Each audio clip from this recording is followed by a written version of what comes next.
The morning sun barely reached the mining colony of New Haven through the thick gray clouds. Jake Morrison walked through the main tunnel of the colony, his heavy boots making soft sounds on the metal floor. He had been the commander of this place for 5 years now, and every day felt the same. Check the mining equipment, review the ore reports, make sure everyone had enough food and supplies. It was boring work, but it was honest work. New Haven sat in the coldest part of Alaska. Far from any city or town, 847 people lived here, mostly miners and their families. They dug deep into the frozen ground, looking for rare metals that Earth needed for its computers and machines. The colony had old buildings that creaked in the wind.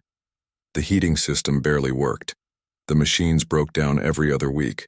By every measure, New Haven was the weakest human colony on Earth. Jake entered the operations center where Lisa Chen was already working. She was his deputy, a smart woman who had come to New Haven 3 years ago. She looked up from her screen and gave him a tired smile. "Morning, Jake." "Same as always. Mining Shaft 3 needs repairs again. The water processor is making that weird noise. And we're low on coffee," she said. "Low on coffee is the real emergency," Jake replied with a small laugh. He walked to his desk and picked up his morning reports. Everything looked normal. Too normal, actually. But that was life in New Haven. Outside, the miners were starting their day. Danny Williams pulled on his thick coat and headed to the machine shop. He had worked in New Haven for 10 years, fixing the drilling equipment when it broke. His wife Amy worked in the greenhouse, growing vegetables under artificial lights. Their son Paul went to the small school with 30 other kids. It was a simple life, but it was their life. Betty Johnson was already in the cafeteria kitchen making breakfast for the morning shift. She was 60 years old and had been cooking for miners most of her life. Her food wasn't fancy, but it was hot and filling. That was all the miners needed. She hummed an old song while she stirred a big pot of oatmeal. The colony had 3 old defense turrets on its walls. They were so rusty that Jake doubted they would even fire anymore. The colony also had a few hunting rifles that some miners kept for the polar bears that sometimes came too close. That was all the defense New Haven had. The Earth government had forgotten about them years ago. No one thought this frozen, distant place was worth protecting. Far above the clouds, in the darkness of space, a ship moved closer to Earth. It was not a human ship. The Krellian warship was huge, like a floating mountain made of dark metal. Inside, Captain Vextor stood on his bridge, looking at the blue planet below. His 4 eyes blinked as he studied the information on his screens. The Krellians were warriors. They had conquered many worlds, taken what they wanted, and left destruction behind them. Now they had come to test the humans. Earth had joined the Galactic Council 20 years ago, but the Krellians thought humans were weak. They looked soft. They talked about peace and trade instead of war and conquest. Captain Vextor wanted to prove that humans did not deserve their place in the council. "Show me their colonies again," Vextor said to his tactical officer. The screen filled with dots marking human settlements on Earth. Some were big cities with shields and weapons. Others were military bases with soldiers and ships. But one dot was different. It was small, alone, and marked with the lowest threat level. "This one, Captain. New Haven. 847 humans. Minimal defenses. No military presence. Mining colony only," the officer said. Vextor's mouth twisted into what his species called a smile. "Perfect. We will destroy this weak place. Quickly. When Earth sees how easily their colony falls, they will know fear. Set course for New Haven." Back in the colony, Jake was drinking his coffee when the proximity alarm started beeping. He frowned and looked at Lisa. "Another malfunction?" he asked. Lisa checked her screen. The color drained from her face. "No, sir. We have an incoming ship. It's not human." Jake set down his coffee cup very carefully. He walked to the scanner and looked at the data. A massive ship was coming down through the atmosphere, heading straight for them. His heart beat faster, but his face stayed calm. "How long until they reach us?" he asked. 15 minutes, maybe less," Lisa said. Her hands were shaking. Jake stood still for a moment. Then he reached into his shirt and pulled out an old key on a chain. It was a key he had worn every day for 5 years but had never used. He had hoped he would never need to use it. "Lisa, send a message to all colonists. Tell them to go to their Protocol 7 positions," he said quietly. Lisa's eyes went wide. "Protocol 7? But sir, that's only for—" "Are you sure?" "I'm sure. Do it now." Across the colony, every communicator buzzed with the same message. In the machine shop, Danny Williams stopped working and stared at his device. He had practiced Protocol 7 every month, but they all thought it was just a silly drill. He looked around the shop at the other workers. They all had the same confused, scared look. "This is real," Danny said. "Everyone to your positions, now." In the cafeteria, Betty Johnson read the message and immediately turned off her stove. She walked to the back of the kitchen where there was an old freezer door. The other kitchen workers watched her, not understanding. "Betty, what's Protocol 7? One young cook asked. "Something I hoped we'd never need," Betty said. She opened the freezer door, but instead of going inside, she pressed a hidden button on the frame. A section of the wall slid open, revealing a passage none of them had seen before. All over New Haven, similar scenes played out. Miners left their equipment and moved to positions they had only practiced in drills. Parents hugged their children and sent them to the safe rooms. Everyone moved with purpose, even though most of them didn't fully understand what was happening. Jake stood in the operations center, watching the alien ship get closer on the scanner. It was enormous, covered in weapons that could destroy the entire colony in seconds. He thought about his people, about the families who had trusted him to keep them safe. They were just miners. They weren't soldiers. They weren't heroes. They were ordinary people who had come to this frozen place to work and live in peace, but they were also human. And humans had learned something important in their 20 years in the Galactic Council. They had learned that the universe was dangerous. They had learned that showing weakness invited attack. And most importantly, they had learned that sometimes the best defense was to let your enemies think you had no defense at all. Jake inserted his key into a slot in the console that most people never noticed. He turned it, and a section of the floor slid away. Underneath was a control panel that looked nothing like the old mining equipment around it. It was advanced, military grade, and had been waiting 5 years for this moment. "How long until they're in range?" Jake asked. 7 minutes, Lisa replied. She had stopped shaking. Her training was taking over. "Then we have 7 minutes to show them why attacking humans is a mistake," Jake said. He pressed his hand on the panel, and it scanned his palm. A screen lit up with 2 simple words that would change everything. "Defense active." The Krellian warship descended through the clouds, its captain confident in his easy victory. He had no idea that New Haven had been waiting for someone like him. He had no idea that every boring day, every routine drill, every normal moment, had been preparation for this exact situation. The weakest colony on Earth was about to teach the galaxy a lesson about underestimating humanity. The control panel in front of Jake Morrison came alive with lights and displays. Information flowed across the screens faster than most people could read, but Jake understood every bit of it. 5 years of waiting, 5 years of preparation, and now the moment had finally come. He touched the screen and opened a channel to all colonists. "This is Commander Morrison. We have an incoming hostile vessel. This is not a drill. Report to your Protocol 7 stations immediately. Remember your training. Stay calm, we've prepared for this." His voice was steady, like a father telling his children everything would be okay. In the machine shop, Danny Williams moved with purpose he hadn't felt in years. He walked past the welding equipment, past the drill parts to a wall that looked like every other wall in the shop. But Danny knew better. He pressed his hand against a specific spot, and a scanner hidden in the metal read his fingerprint. The wall opened silently. Inside was a room that didn't belong in a mining colony. Clean white walls, advanced computers, and a chair facing multiple screens. Danny sat down and put on a headset. Around him, other miners were entering similar, hidden rooms throughout the shop. They weren't miners anymore. They were something else, something they had trained to be in secret. Machine shop team checking in, Danny said into his headset. All 12 stations active. Betty Johnson led her kitchen staff through the hidden passage behind the freezer. They walked down a corridor that none of them knew existed. The young cook who had asked about Protocol 7 kept staring at everything with wide eyes. Betty, what is all this? He asked.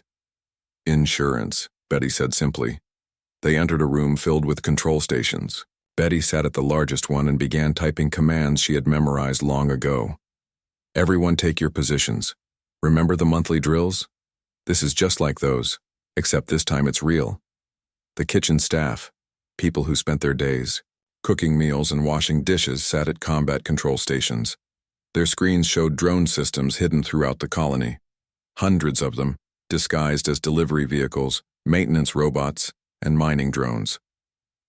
But they were so much more than that. In the residential area, Amy Williams was getting the children to safety. She and the other teachers led them into the reinforced bunker beneath the school. The kids were scared, but Amy kept smiling, kept telling them stories, kept them calm. Her son, Paul, held her hand tightly. Mom, is Dad going to be okay? Paul asked. Your father is exactly where he needs to be, Amy said. She didn't tell him that Danny was now controlling weapon systems that could destroy a city. She didn't tell him that their boring mining colony was about to become a battlefield. Captain Vextor stood on his bridge, watching New Haven grow larger on his view screen. The colony looked exactly as their intelligence had suggested. Small, isolated, defenseless. A few old buildings clustered together against the cold. 3 ancient turrets that probably hadn't been maintained in years. It would be over quickly. Sir, we're detecting some energy readings from the colony, his tactical officer reported. They're mining equipment, nothing more, Vextor said. Prepare the main guns. I want this done cleanly. Destroy their operations center first, then systematically eliminate the rest. Leave nothing standing. Yes, Captain. Weapons charging. We'll be in range in 4 minutes. Jake watched the Krellian ship on his display. It was following the exact approach pattern their simulations had predicted. Aggressive species always did the same thing. They came in fast, weapons hot, expecting fear and surrender. They never expected what was about to happen. Lisa, status report, Jake said. All stations manned, all colonists in position. Defense grid is online but hidden. They still can't see us, Lisa replied.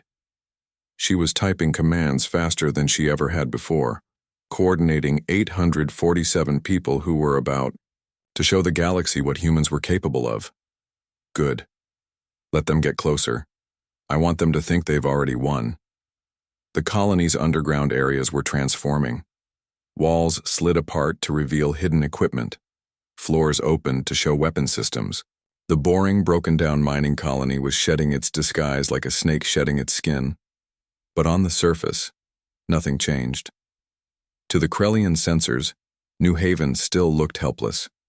Frank Miller, who normally operated mining excavators, now sat behind the controls of a particle beam cannon hidden beneath the vehicle depot. His wife June, who taught at the school, was coordinating shield generators disguised as weather monitoring stations. Their neighbor, Carl Brown, who ran the colony's small store, was managing electronic warfare systems that could blind enemy sensors. Every person had a role. Every person had trained for this moment without really believing it would come. The monthly Protocol 7 drills had seemed like a waste of time, a paranoid precaution that they'd never need. But Earth's military had insisted. Every human colony, no matter how small or remote, had to be ready. Because humanity had learned that in space there were no safe places. There were only prepared places and dead places. 2 minutes to weapons range, Lisa announced. Open a channel to the Krellian ship, Jake ordered. Lisa looked surprised. Sir? They'll want to gloat. Let them. It'll make what happens next more effective. The screen flickered, and Captain Vextor's face appeared. He had 4 eyes arranged, in a diamond pattern and gray skin that looked like old leather. When he spoke, his voice was translated into English by the ship's computer, but the arrogance needed no translation. Human Commander, I am Captain Vextor of the Krellian Empire. Your pathetic colony is about to be destroyed. Surrender now, and I might allow some of you to live as slaves. Resist, and you will all die. You have 30 seconds to decide. Jake looked at the alien captain with an expression of mild curiosity, like he was examining an interesting rock sample. Captain Vextor, I'm Jake Morrison, commander of New Haven Mining Colony. I have a question for you. Do you know what humans used to do before we joined the Galactic Council? Vextor's eyes blinked in sequence, which Jake had learned meant confusion. Your primitive history is irrelevant. 25 seconds. We fought each other, Jake continued calmly. For thousands of years we fought wars. We got very, very good at it. Then we met the Galactic Council, and we learned something interesting. Most species in the galaxy haven't had nearly as much practice at war as we have. 20 seconds, Captain. You dare mock me? Your colony has no defenses. We scanned you. You scanned what we wanted you to scan. 15 seconds. Around Jake, his people were ready. Danny Williams had 12 particle beams locked onto the Krellian ship's shield generators. Betty Johnson had 100 armed drones ready to launch. Frank Miller's cannon was charged and aimed at their main guns. Everyone was waiting for Jake's word. 10 seconds, Captain Vextor, Jake said. I'm going to give you one chance. Leave now. Turn your ship around and never come back to Earth space. This is your only warning. Vextor's face twisted in rage. You dare threaten me. You are nothing. You are weak miners on a frozen rock. We are warriors who have conquered worlds. 5 seconds, Jake said. He turned to Lisa and nodded. Lisa's fingers flew over her console. All across New Haven, hidden systems began to activate. The frozen ground cracked and split as weapons platforms rose from underground bunkers. The old mining buildings transformed, walls sliding away to reveal military-grade equipment. The 3 rusty turrets on the walls were joined by hundreds of advanced weapons systems. In 2 seconds, New Haven changed from a weak mining colony to a fortress bristling with enough firepower to destroy a fleet. Captain Vextor's 4 eyes went wide as his sensors screamed warnings. Where there had been nothing, now there were weapons everywhere. Particle beams, plasma cannons, missile systems, shield generators, and things his computer couldn't even identify. The weak, defenseless colony had transformed into a nightmare of human engineering. That's impossible, Vextor gasped. No, Jake said. That's human. Lisa, if they haven't started running in the next 5 seconds, show them why they should have. The bridge of the Krellian ship erupted in alarms. Every tactical display showed the same thing. They were targeted by hundreds of weapons. They had flown into a trap, and the trap was about to close. The countdown reached 0. Captain Vextor hadn't given the order to retreat. His pride wouldn't let him run from what he still believed were just miners playing with toys they didn't understand. That pride would cost him everything. Jake Morrison looked at his display one last time, then spoke the words that would echo through history. All stations, commence defensive action. Show them what humans can do. The first shot came from Danny Williams. His particle beam lanced out from what looked like a mining laser, striking the Krellian ship's forward shield generator with surgical precision. The shield flickered and failed in that section. Danny's team followed up immediately. 12 beams firing in perfect coordination, each hitting a different shield generator around the massive ship. Shields down to 40%, the Krellian tactical officer screamed. How are their mining lasers doing this? Those aren't mining lasers, Vextor realized too late. Return fire. All weapons. The Krellian ship's guns swiveled toward the colony, but Betty Johnson was ready.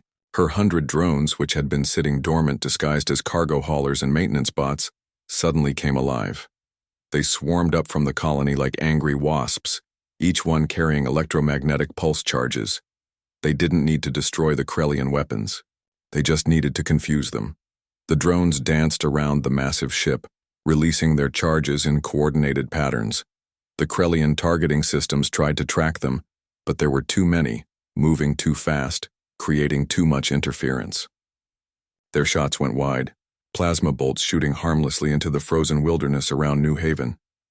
I can't get a lock, the Krellian weapons officer shouted. There's too much interference. Frank Miller had been waiting for this moment. With the Krellian weapons distracted, he fired his particle cannon. It had been disguised as a mining excavator's main drill, but it was actually a military-grade weapon that could punch through a battleship's armor. The beam struck the Krellian ship's main gun, turning the massive weapon into molten metal. All across New Haven, similar scenes played out. Every miner, every cook, every teacher, every maintenance worker was fighting. They weren't professional soldiers, but they didn't need to be. They knew their equipment, they knew their roles, and they knew that their families were counting on them. Carl Brown activated the electronic warfare suite hidden in what looked like the colony's communication array. Suddenly, the Krellian ship's sensors went crazy. Where there had been one colony, now there appeared to be dozens. Ghost images of New Haven appeared all around them, each one seeming to fire weapons. The Krellians couldn't tell what was real and what was illusion. "Captain, we've lost 40% of our weapons. Engines are taking damage. We need to retreat," the navigation officer pleaded. But Vextor's rage blinded him. "No, we are Krellian warriors. We do not run from miners." Jake watched the battle with calm focus. Everything was going according to plan. They had run this scenario hundreds of times in simulation. Every colonist knew exactly what to do. The Krellians were bigger, stronger, and had a ship that should have been able to destroy them easily. But humans had something the Krellians didn't expect: preparation and the will to protect their home. "Lisa, activate the grappling system," Jake ordered. Lisa smiled. This was her favorite part. She entered a command, and dozens of cables shot up from hidden launchers around the colony. They weren't just cables. They were made from carbon nanotubes, stronger than steel, but flexible as rope. They wrapped around the Krellian ship's hull, magnetically attaching to the metal. "What are those?" Vextor demanded. He got his answer when Lisa activated the second part of the system. Electrical current, millions of volts, surged through the cables. The Krellian ship's remaining shields collapsed completely. Systems throughout the vessel began to short-circuit. Lights flickered and died. The engine's hum grew weaker. In the school bunker, Amy Williams held the children close as they heard the sounds of battle above. The bunker shook occasionally when a stray shot hit nearby, but the reinforced walls held strong. Amy kept telling stories, kept the children focused on her voice instead of the fear. "Is it almost over?" Paul asked his mother. Amy looked at her. "Watch." They had been fighting for exactly 4 minutes. "Almost, sweetheart. Almost." Back in the operations center, Jake opened another channel to the Krellian ship. Vextor's face appeared on the screen, but now he looked different. The arrogance was gone, replaced by something that might have been fear. "Captain Vextor, you've lost 60% of your weapons. Your shields are gone. Your engines are at half power. Surrender now and we'll let you leave," Jake said. "This is impossible," Vextor said. "You're just miners. The scan said you were weak." "We are miners," Jake agreed. "But we're also human, and humans learned something important a long time ago. The best way to win a fight is to make your enemy think you can't fight at all." Betty Johnson's drones had regrouped and were making another run. This time they targeted the ship's sensor array, the giant dishes and antennas that let the Krellians see and communicate. Tiny explosions rippled across the hull as the drones did their work. In seconds, the Krellian ship was blind and deaf. Danny, Williams and his team switched to their secondary weapons. Hidden missile launchers rose from fake storage sheds. They fired in sequence, each missile programmed to hit a specific target. The Krellian point defense weapons, already damaged and confused, couldn't stop them all. Explosions bloomed across the alien ship's hull. "Hull breaches on decks 7 through 12, someone shouted on the Krellian bridge. "Weapons down to 20% functionality. Navigation is failing. Life support is on emergency backup." Vextor stood in the middle of his dying bridge, watching his powerful warship being taken apart piece by people he had dismissed as weak and worthless. His tactical officer approached him carefully. "Captain, we must retreat. If we stay, they will destroy us completely." Jake's voice came through their damaged communication system. 5 minutes, Captain Vextor. You've been in our space for 5 minutes, and look at your ship. Do you really want to see what we can do in another? 5. The human commander's calm voice sent chills through the Krellian bridge crew. There was no anger in it, no hatred, just a simple statement of fact. They were being defeated not by rage or desperation, but by calculated, practiced efficiency. June. Miller had been holding back her shield generators, keeping them hidden. Now she activated them, and a shimmering dome of energy appeared over New Haven. It was technology that shouldn't exist in a mining colony, military-grade shields that could stop a nuclear blast. Where did they get that technology? Vextor's science officer asked in shock. The answer was simple. Humans had been preparing for 20 years. Every colony, no matter how small, had been given the tools to defend itself. The equipment was hidden, disguised, made to look like harmless mining and farming tools. But when threatened, every human settlement could transform into a fortress. Captain Vextor, Jake said, I'm going to tell you something, and I want you to remember it. Tell your empire, tell the Galactic Council, tell everyone who thinks humans are weak. We put colonies on frozen rocks where nothing should be able to live. We work in conditions that would kill most species. We do this not because we have to, but because we choose to. And we protect what is ours. Jake nodded to Lisa, who entered another command. Every weapon in New Haven locked onto the Krellian ship's main reactor. The targeting lasers painted the exact spot where, if they all fired at once, they would cause a core breach that would vaporize the ship. We have your reactor targeted, Jake said simply. You have 10 seconds to begin your retreat. If you're still here after that, we'll end this permanently. For a moment, Vextor's pride fought with his survival instinct. He had come here to prove human weakness. Instead, he had proven something very different. He had proven that humans were perhaps the most dangerous species in the galaxy, not because of their strength, but because of their ability to hide it. All power to engines, Vextor ordered, his voice hollow with defeat. Get us out of here. The Krellian ship, trailing smoke and debris, began to pull away from New Haven. Its once mighty form was scarred with weapon impacts, holes in its hull temporarily sealed with emergency force fields. It limped toward space like a wounded animal, fleeing a predator it had mistaken for prey. The Krellian warship struggled to gain altitude, its damaged engines producing more smoke than thrust. Jake Morrison watched on his display as the massive vessel climbed slowly through Earth's atmosphere. Around him, the colonists of New Haven remained at their stations, weapons still locked on target, ready to fire if the aliens changed their minds. Should we let them go? Lisa asked quietly. They attacked us. They would have killed everyone here. Jake thought about this for a moment. Yes, we let them go. Dead enemies teach no lessons. Living ones spread the word about what happens when you attack humans. Danny Williams kept his particle beams trained on the retreating ship. His hands were steady on the controls, but his mind was racing. An hour ago, he had been a simple mechanic fixing mining equipment. Now he had just helped defeat an alien warship. The monthly drills, the secret training, the hidden rooms they weren't supposed to talk about, it had all been real. It had all been for this moment. Danny, you okay? His teammate asked over the headset. Just thinking about how I'm going to explain this to Paul when he asks what I did at work today, Danny replied. In her command center, Betty Johnson watched her drones return to their hiding spots. One by one, they landed and transformed back into harmless-looking delivery vehicles and maintenance robots. No one would ever guess that the machine delivering food supplies could also deliver electromagnetic death to enemy ships. Nice flying, everyone, Betty told her kitchen staff turned drone pilots. Now, who wants to help me finish making lunch? Those miners are going to be hungry after all this excitement. The young cook who had been so confused earlier laughed nervously. Betty, how are you so calm? We just fought off an alien invasion. Honey, I've been cooking for miners for 40 years. An alien warship is less scary than a hungry mining crew when the food runs out, Betty said with a wink.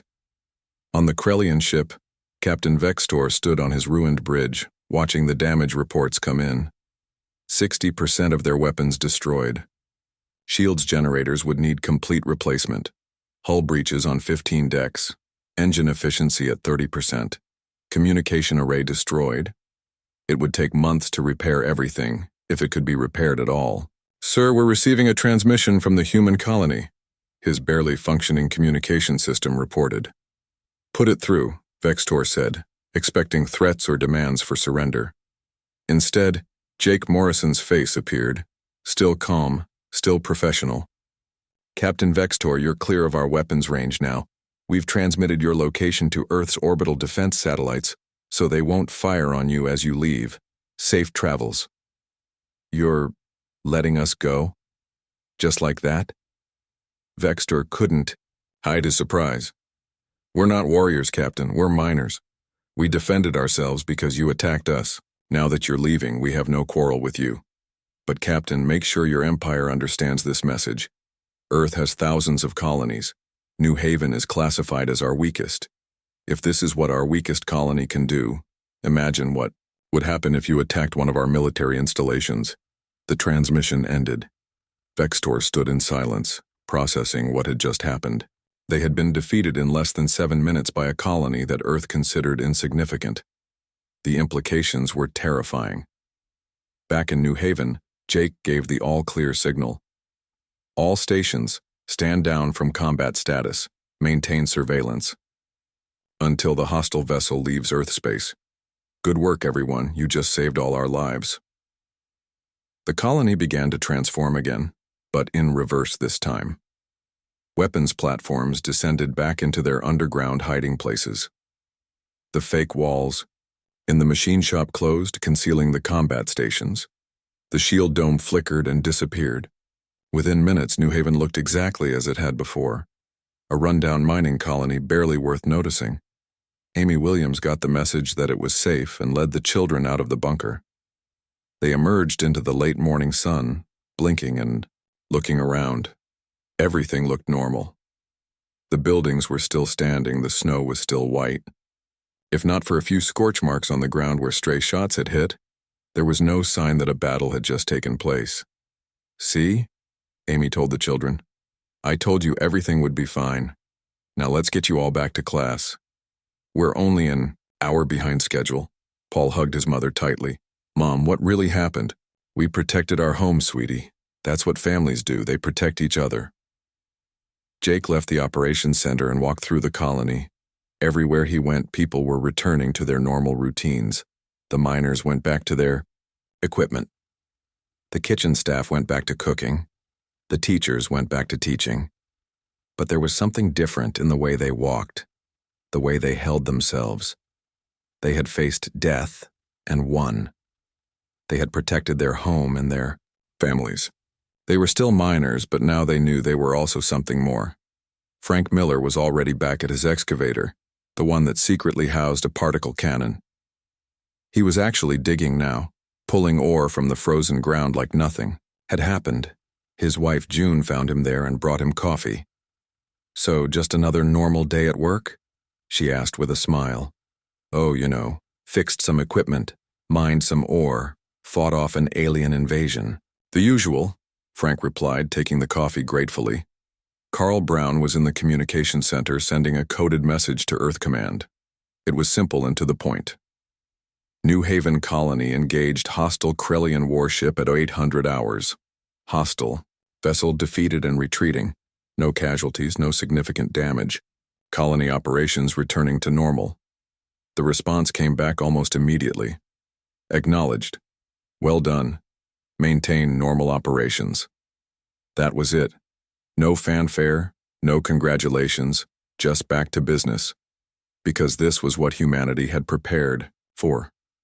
Every colony had the same secret defenses, the same hidden weapons, the same trained colonists ready to become soldiers at a moment's notice.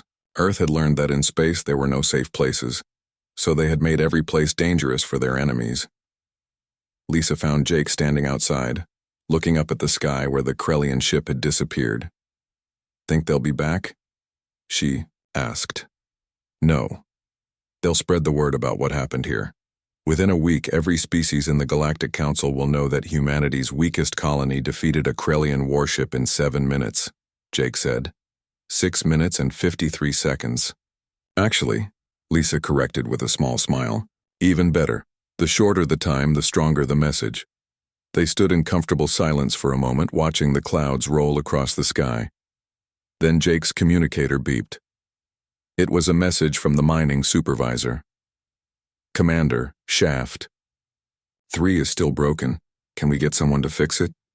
Jake laughed. Back to reality. Come on, Lisa. We have a mining colony to run. As they walked back inside, neither of them saw the small probe that detached from the retreating Krellian ship. It was a messenger drone, programmed to reach Krellian space as fast as possible. Inside was Captain Vextor's full report of what had happened at New Haven, along with all the sensor data they had managed to collect. The message was clear. Do not attack human colonies. Any of them. Even their weakest outpost is a trap waiting to be sprung.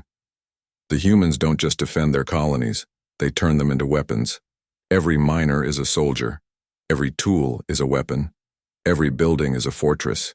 They hide their strength behind weakness, and by the time you realize the truth, it's too late. In the cafeteria, Betty served lunch to the miners coming off their shift. Her famous meatloaf, mashed potatoes, and green beans. Comfort food for people who had just been through something extraordinary. The miners ate and talked, but not about the battle. They talked about normal things like the weather, their families, the latest movie they had watched. Because that's what you did after you saved the world. You went back to living in it. Danny Williams picked up Paul from school that afternoon. His son ran to him and jumped into his arms. Dad, Mom says you're a hero, Paul said excitedly. No, buddy. I'm just a mechanic who loves his family. Sometimes, that's all the hero you need to be, Danny replied, holding his son close. That evening, Jake called a colony meeting. All 847 people gathered in the main hall. He stood before them, these miners and their families who had just accomplished the impossible. I want to thank all of you, Jake began. Today you proved something important. You proved that ordinary people can do extraordinary things when they work together. You proved that we don't need to be soldiers to be strong. We just need to be human. 3 days after the attack, life in New Haven had returned completely to normal.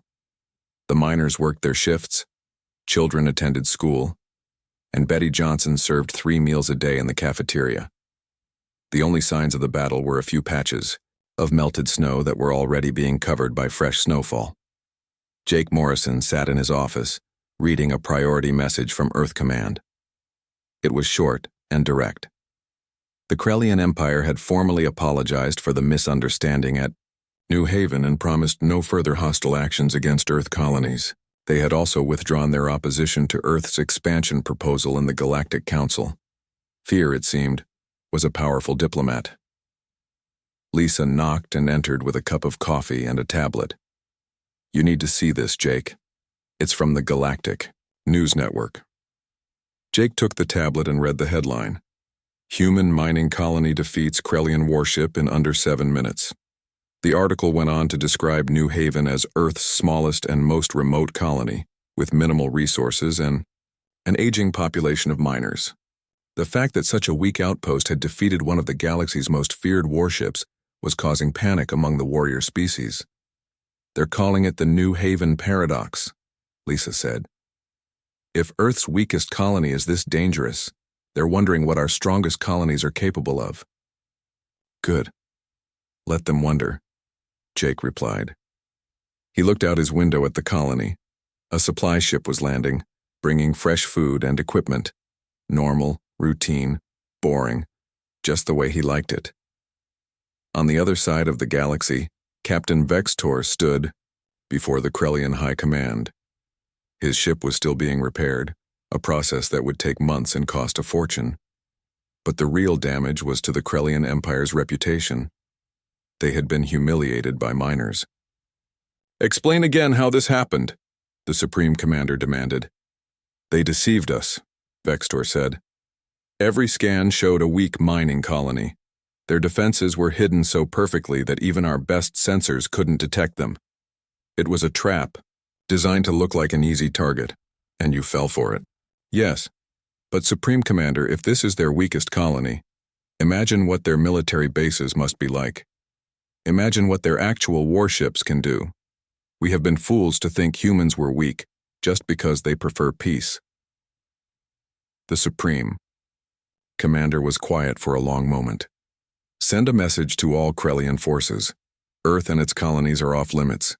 Any captain who violates this order will be executed. Back on Earth, the story of New Haven spread quickly. Other colonies requested details about their defense strategy. Military academies wanted to study the battle. Politicians wanted to use it as an example of Earth's strength. But Jake turned them all down. New Haven wasn't interested in fame.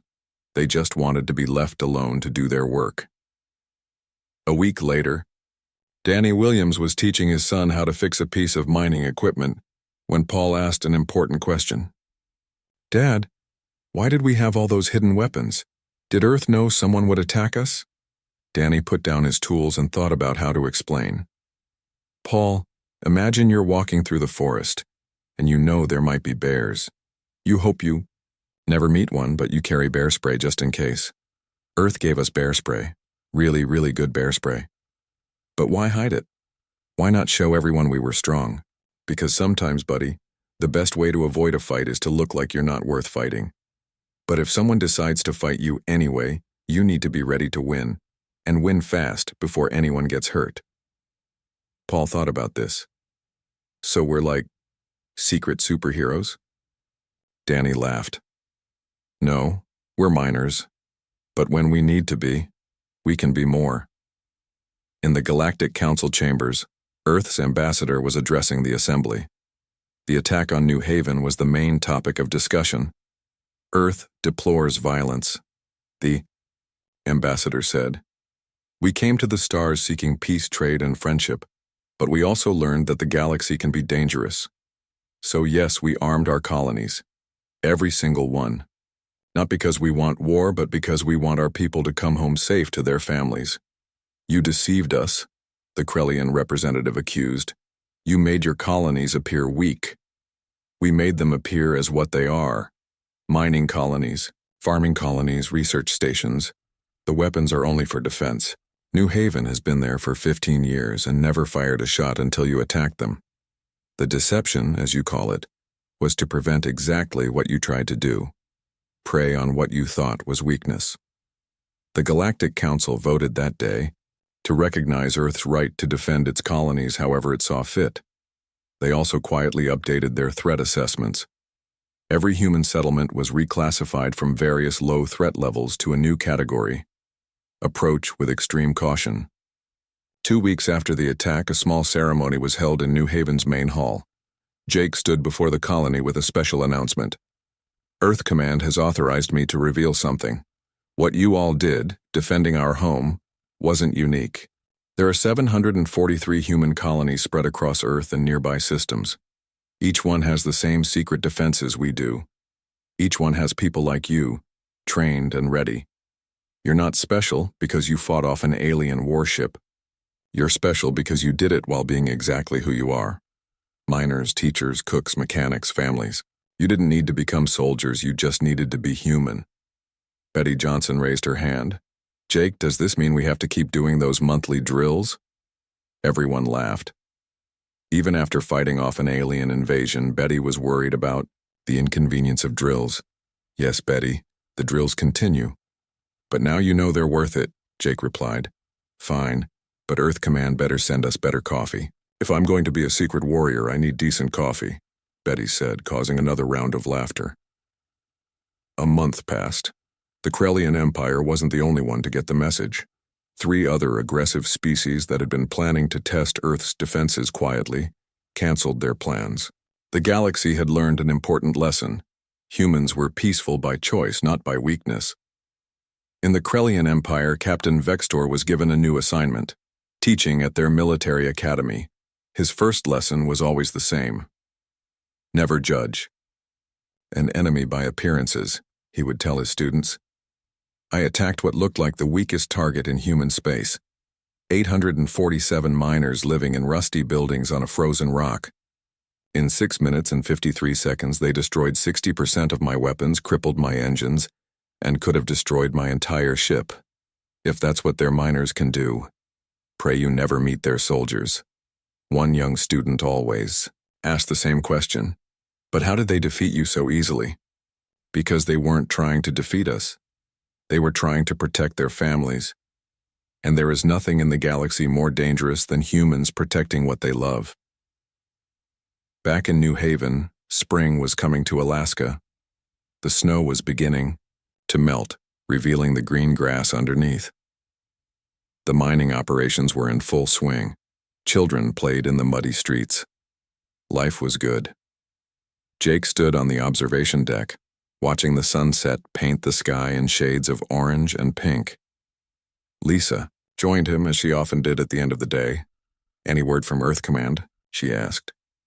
"They want to give us medals, turn us into heroes, make a movie about the Battle of New Haven," Jake said. "What did you tell them?"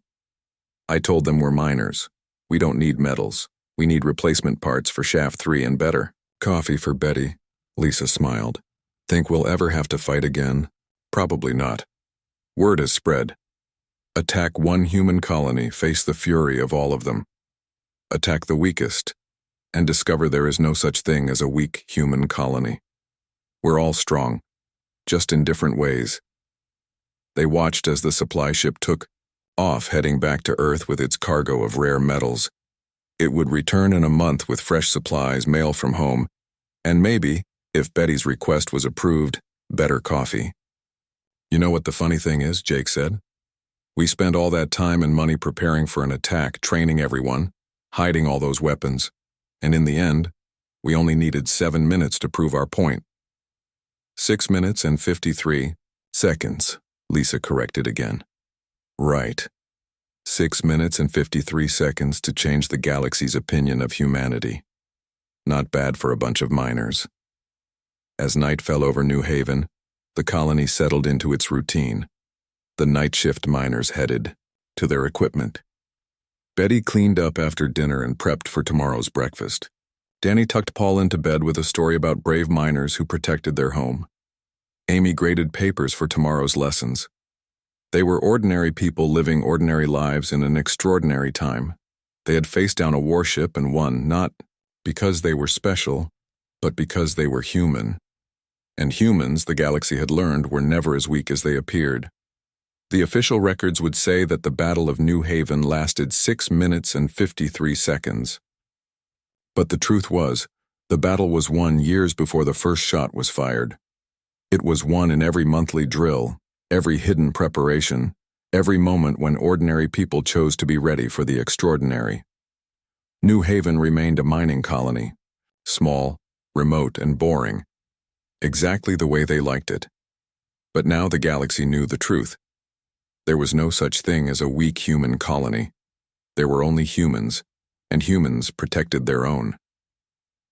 The stars shone bright over Alaska that night, and in the mining colony of New Haven, 847 souls slept peacefully.